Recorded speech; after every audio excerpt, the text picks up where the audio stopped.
Hi, నా పేరు సంతోష్ కుమార్ వానర్కి. మీరు చూస్తున్న తెలుగు వెల్నెస్ వరల్డ్ ఛానల్. ఈరోజు మనం ఒక సెన్సిటివ్ టాపిక్, ఇది చెప్పడానికి ముందు కొంచెం సేపు ఆలోచించాల్సి వచ్చింది.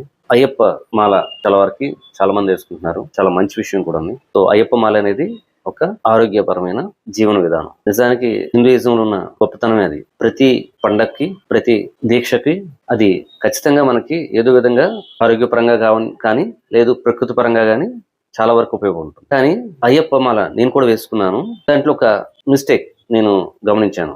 ముఖ్యంగా అయ్యప్ప పూజల్లోని పడి పూజ ఉంటుంది. పడి పూజలోని చాలా వరకు హారతి మొత్తం ఎన్ని మెట్లు ఉంటే అన్ని హారతులు, 18 మెట్లకి 18 హారతులు ఇచ్చినప్పుడు లాట్ ఆఫ్ స్మోక్, చాలా ఎక్కువ వస్తుంది స్మోక్. ఆ స్మోక్ లోనే పాపం స్వాములు భజన చేస్తుంటారు, దాన్ని ఇన్హేల్ చేస్తుంటారు, దాన్ని పీల్చుతుంటారు. మోస్ట్లీ పడి పూజని ఓపెన్ ప్లేస్ లో చేస్తే పర్వాలేదు, కానీ క్లోజ్డ్, జనరల్ గా పీఠం పెట్టుకునే స్వాములు క్లోజ్డ్ రూమ్ లో చేస్తుంటారు. సో వాళ్ళు మొత్తం ఆ స్మోక్ ని ఇన్హేల్ చేయడం వల్ల మార్నింగ్ చూసుకుంటే వాళ్ళ నోస్ మొత్తం బ్లాక్ స్మోక్ తోని పెట్టుంటుంది. నేను ఎందుకు ఈ విషయాన్ని చెప్పాల్సి వచ్చిందంటే, చాలా మంది అయ్యప్ప దీక్షలో ఉన్నప్పుడు స్మోకింగ్ చేసే వాళ్ళు స్మోకింగ్ మానేసి చాలా నిష్టతో వేసుకోవడాన్ని, చాలా గౌరవంతోని భక్తితోని పూజలు చేస్తారు. బట్ మీరు చేస్తున్న ఆ పడి పూజలోని తీసుకునే స్మోక్ ఇంకా ప్రమాదకరం. కానీ ఇక్కడ మీరు తీసుకునే స్మోక్ లోని మొత్తం డైరెక్ట్ స్మోక్ ని మీరు ఇన్హేల్ చేస్తున్నారు.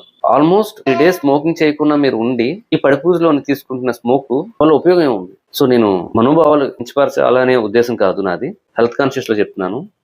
పడి పూజ నిజానికి అయ్యప్ప స్వాములు ఎంతో దీక్షతో చేస్తారు, చేయటం నేను తప్పు అనట్లేదు. బట్ క్లోజ్డ్ రూమ్స్ లోని కాకుండా ఓపెన్ వెంటిలేషన్ లో చేస్తే చాలా వరకు మీకు రిస్క్ తగ్గుతుంది. సో మీకు ఎవరికైనా నేను చెప్పే మాట బాధ పెట్టుంటే నన్ను క్షమించండి. Thank you. నమస్తే.